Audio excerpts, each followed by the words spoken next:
বনি আছে। ইয়াত আছে কলা সৰিয়হ, ইয়াত আছে কাৰি পাত্তা, এয়া নহৰু, শুকান জলকীয়া, এয়া ফ্ৰাই পেন, তাৰপিছত ইয়াত আছে দহি। ইয়াত মই দিছোঁ 1 বাটি দহি ডাঙৰ বাটিৰে, আৰু ইয়াত দিছোঁ বেচন 1 কাপ দহি 1 কাপ বেচন পানীৰে ভালকৈ ঘুলি আধা ঘণ্টাৰ কাৰণে থৈ দিছোঁ নিমখ দি। এয়া চাব পাৰে মই দহি বনাইছিলোঁ, ইমান খোপা দহি দি দিলোঁ। এতিয়া মই ইয়াত তেল দিম, অকণমান বেছি নিদিওঁ। কলা সৰিয়হ,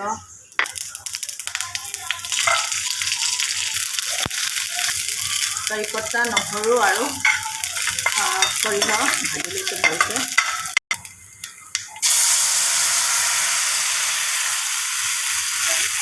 পানী ঘুলটো দি দিছোঁ, ইয়াত হালধি দিছোঁ দেই, নিমখ হালধি অলৰেডি দিয়া আছে, চাব পাৰে। এনেকৈ হিলাব লাগিব, নহ'লে মানে দহিখিনি ফাটাৰ ভয় থাকে। আপুনি কিমান বিচাৰে ঠিক খাব চেষ্টা গাঢ়া হৈ গৈ আছে, ইমান ধুনীয়া লাগিছে ন দেখি।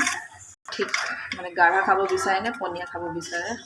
পনীয়া পনীয়া বনাম, মই ইমান গাঢ়া ভাল নাপাওঁ। এতিয়া মই আলু পকৰাখিনি দি দিম। এয়া আলুৰ হয় দেই, আপোনালোকে এনেও বনাব পাৰে খালি বেচন দি। মই পকৰাখিনি দিলোঁ। আপোনালোকে ইয়াত ৰেড চিলি পাউডাৰো দিব পাৰে। এই গৰমত ইয়াত কাৰী এনেকৈ বনাই খাব বহুত ভাল লাগে।